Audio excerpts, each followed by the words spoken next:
Welcome to the next lesson in the Practitioner Training Guide. We're going to talk about how you find the root cause and how you put all these pieces together in this lesson.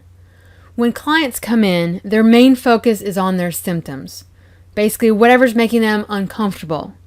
But as practitioners, if we only focus on symptom relief, we're not any better than medical doctors who are using drugs to suppress symptoms rather than getting to the root cause.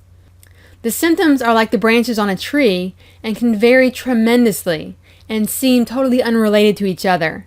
And yet they could all stem from just one or two main root causes. So rather than just snip away at all these different branches, which you can do even with natural things, you need to deal with the root cause, and that'll eliminate everything all at the same time.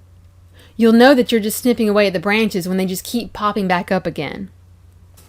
You also need to understand that there's not always a clear cause and effect relationship between the root cause and the symptoms. With acute health problems, the relationship is obviously more clear, but the longer the client has been sick, the symptom list grows because of the cascade effect.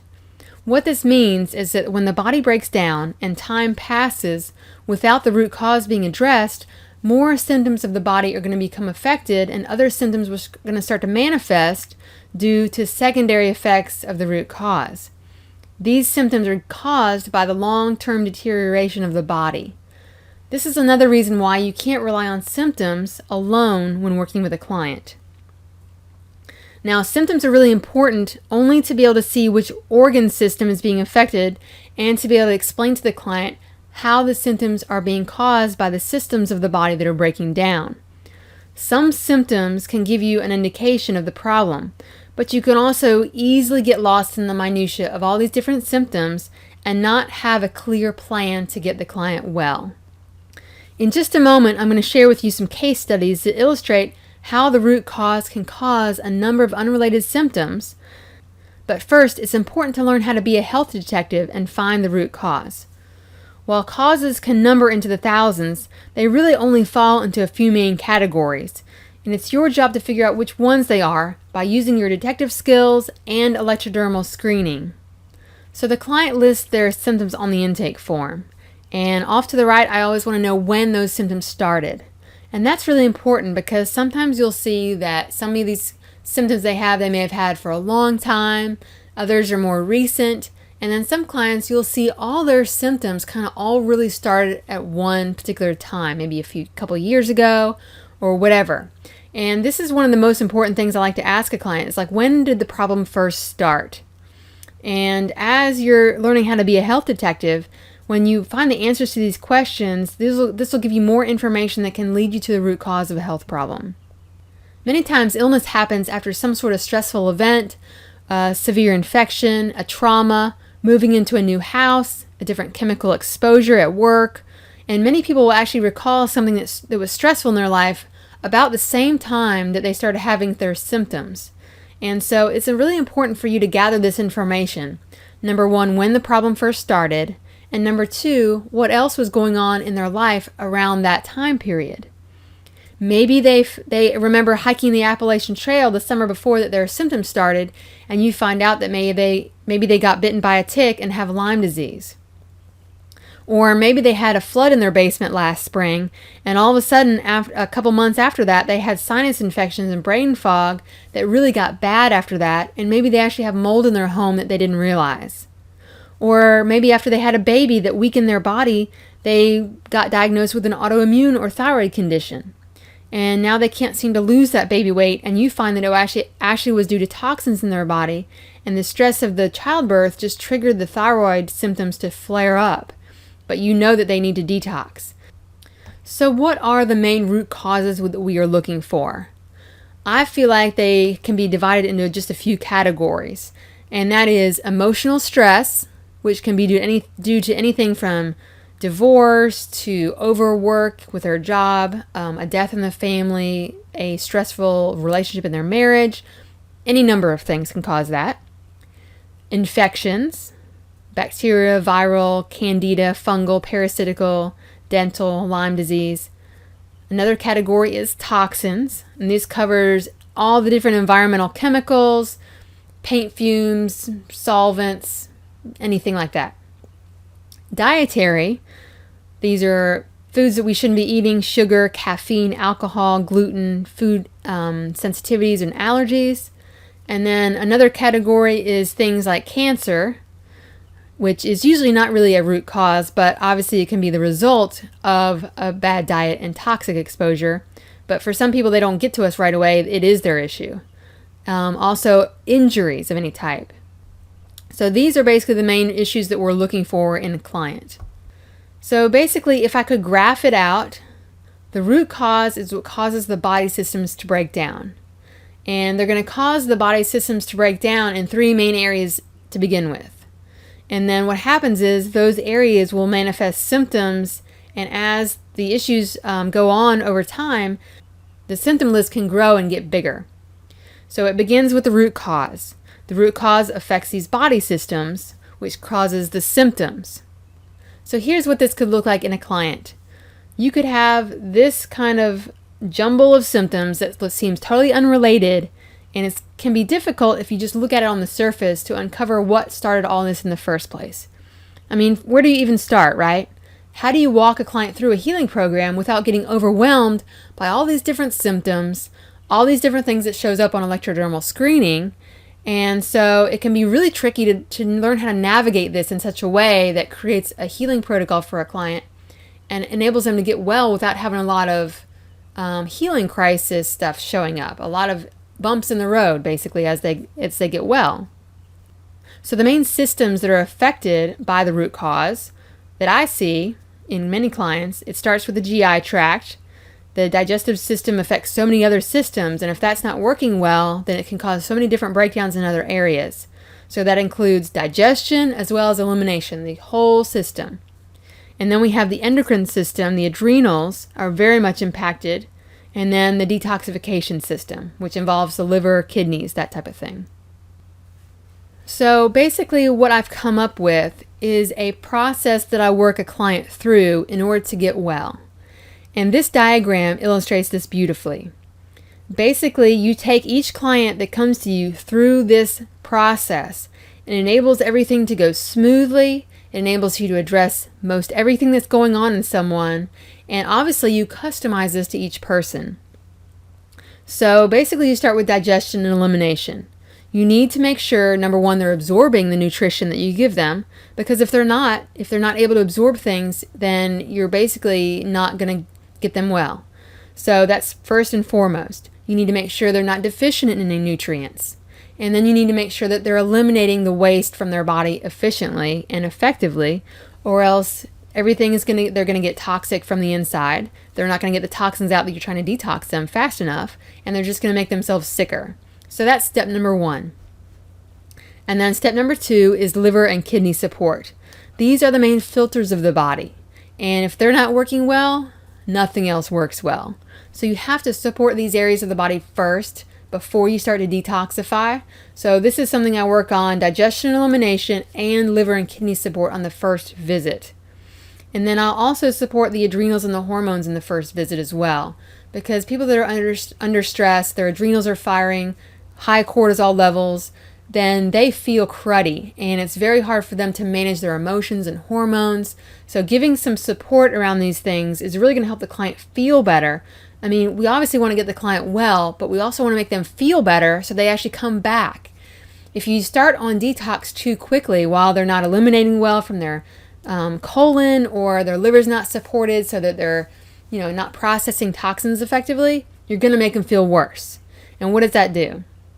Well, number one, it's going to cause your healing process, the program you're kind of trying to put your client through, to backfire, because they're not going to want to come back to see you, because they're going to think that there's a problem going on and they're not getting well, they're not getting results.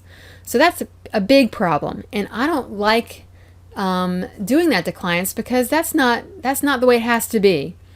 Sometimes people will feel bad as they detoxify their body, but you can set this up in such a way that they're not going to have to feel bad, and they're actually going to be able to go through this process and actually incrementally feel mostly better each time they come to see you. That's really the goal.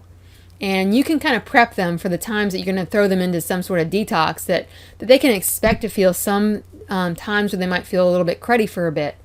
But you need to teach them how this works, and then they'll know to expect that, so it won't be a problem and they won't think that something's going wrong. They won't want to not come back to see you, because the goal is for them to obviously come back to see you, continue to work on their health. But this is a process, and you need to explain to clients that they didn't get sick overnight. It usually takes people years and decades of doing the wrong thing and hurting their body and being exposed to different toxins that they can't expect just to get better in just a couple weeks or a month. Usually it takes 2 to 3 months or more to get somebody on the right track and really feeling the benefits of a healthy lifestyle. So usually the second or third visit is where I start the detox process, because the first visit is basically prepping them for detox. And I'll tell clients that. I'll say, look, these are the toxins that are showing up in your body. This is what I see that's causing your health to break down. It looks like these are the indicators here from what the electrodermal screening is showing me, and from what I'm able to figure out from reading over your form here, what's going on with your body. But we can't deal with this until you are eliminating well from your colon and your liver is supported. Because if I push your body right now, it's going to backfire and you're going to feel worse before you feel better. And we don't want that. There's usually a toxic component to most people's health issues. And once that's addressed, once that's eliminated from their body, then their health is so much better and they're able to maintain their health so much easier. And then basically after that, some clients you're going to have to do cellular repair, where you actually kind of help repair the damage that was done by toxins.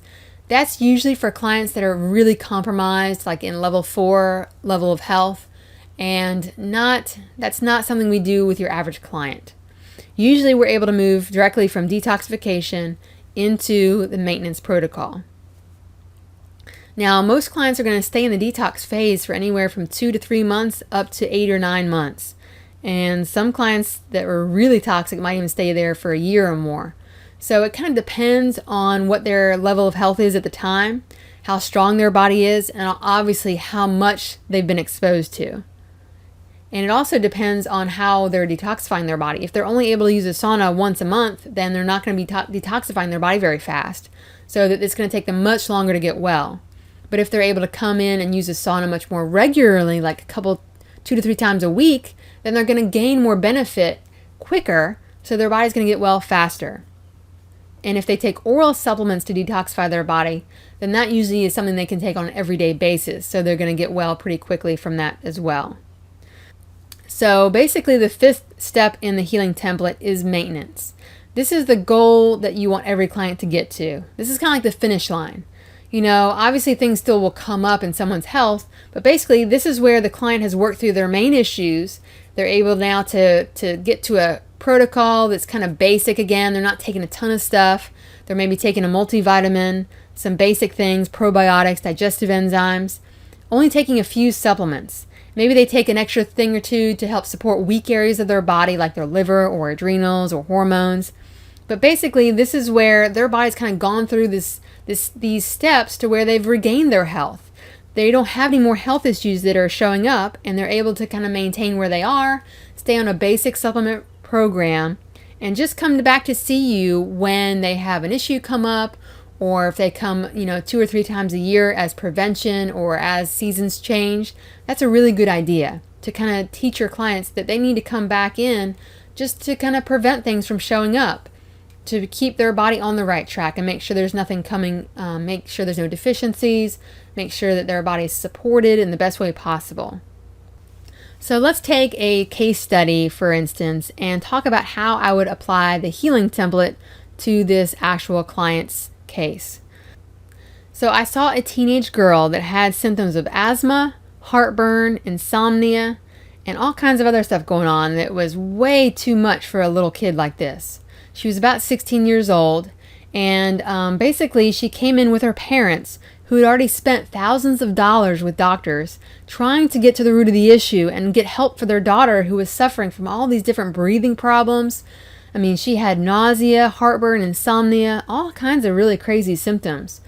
And I really had to do some digging to uncover the root cause of this. Her symptoms were aggravated by any exposure to perfume or fragrances. This gave me an indication that the symptoms were probably initially caused by some sort of chemical exposure. Now, doctors had already ruled out the typical stuff, so I began asking some pointed questions. I found that no one else in the family had ever had asthma, and so I suspected environmental causes again, and I started asking when the symptoms first started. And I learned that they started when the family moved to Georgia for the first time, and she was only 5 or 6 years old. And I found that they had actually moved into a brand new mobile home at this time. And back then I wasn't even using the Asira, I was using an older technology called the Biomeridian. And I found that when I tested her, the causes, the things that showed up were chemicals and pesticides. And I knew that mobile homes emitted a tremendous amount of chemicals and mainly formaldehyde from all the different press board and plywood and different things in the actual materials that they're made out of. And I looked up this chemical in the database and tested on her, and it balanced her out of balance points perfectly, meaning that it was definitely affecting her health in a big way. I also tested her for food allergies and found that the heartburn was due to gluten and wheat sensitivity. And I tested the different supplements to bring her body back to health. She tested very well for a lung detoxifier, for also some digestive enzymes for heartburn, some soothing digestive enzymes that had things like slippery elm and marshmallow root in there. Also some calcium magnesium. She needed some extra B complex. And I ended up giving her some theanine for her nervousness and insomnia. So looking at her symptoms from a systems point of view, I felt like the formaldehyde and the toxic chemical exposure was the root cause. So you can see from this diagram here that if you put that as the root cause, what did that influence? It influenced her GI tract by causing the heartburn, nausea, reflux, digestive issues. Obviously her lungs were affected with the symptoms of asthma and poor breathing, and also her liver. These toxins overwhelm the liver detox pathways, and if it's not working well, the liver can get overburdened, which leads to things like the nausea, low appetite, and as time goes on, an increased sensitivity to chemicals, other allergies, and potentially insomnia. As you can see, I've broken it down here. So the lungs can cause the asthma, breathing problems, GI tract, heartburn, which leads to poor digestion, which can lead to malabsorption, which can actually influence behavior, because she was very much nervous and antisocial, shy, didn't want to be around friends. Like most teenagers are very social and fun-loving and want to do things. Well, she was very much withdrawn and she felt bad. I mean, when you feel bad all the time, of course you're not going to want to do stuff with your friends. But some of it also could have been due to poor digestion, malabsorption from not absorbing what she was eating and having these toxins in her body. And then with her liver, the way it impacted her body was creating nausea, which creates a low appetite. You don't want to eat when you feel nauseous. And that can lead to allergies. And then also the liver also is related to insomnia. If the liver's not functioning the way it should, you can have symptoms of insomnia. So you can take these cluster of symptoms that seem so unrelated and actually trace them back pretty easily to these different systems that have been affected by these toxins, and then ultimately to the root cause, which was the toxins to begin with. So here is a diagram of what I did with her. The very first visit, we took her off gluten, we gave her digestive support, we gave her a multivitamin, and then we also supported her liver. Now, because she was not constipated, I could go ahead and kind of move her into detox pretty quick. So I think I kept her on basically the digestion elimination phase and liver support, and then I went ahead and moved her into detox pretty quick and gave her a lung detoxifier and drainage tone, which is a lymphatic drainage remedy. And I imprinted the formaldehyde, a multi-cord of formaldehyde into the pneumocord so that would start to detoxify her body of that particular chemical. And then I added theanine for her insomnia and some vitamin C and quercetin for like an natural antihistamine. And she stayed on this protocol for like 4 to 5 months. And I tweaked it a little bit. She would come in once a month to get checked out, and I may have added a digestive enzyme or some other nutrients here or there. But basically she stayed on this exact protocol for a while, because these homeopathic detoxifiers, they take a few months to really pull out all the different toxins that you're dealing with. Now, she kept getting better. Every time she came in, she kept getting better and better and better. The heartburn was getting better as she learned that certain foods would trigger it, and so she avoided those foods. And as I knew she was getting better, I didn't mess with the protocol because it was working. So I let her stay on this protocol, and she ended up staying on it for like 6 or 9 months. It was quite a while. And she ended up totally reversing all of her health issues. And her parents gave me a raving testimonial. And she became more social. She started becoming more outgoing and doing more things with friends. It was like she turned into a totally different girl. It was phenomenal. And she didn't have to use any of her drugs, any asthma inhalers anymore. So she was able to totally reverse the asthma. And we found it was because of toxic chemicals. So when you get the toxic chemical out of the body, the symptom goes away. And so that's how you can trace back things to the original cause. And when you deal with that original cause, all those other branches, all those other symptoms just all of a sudden disappear.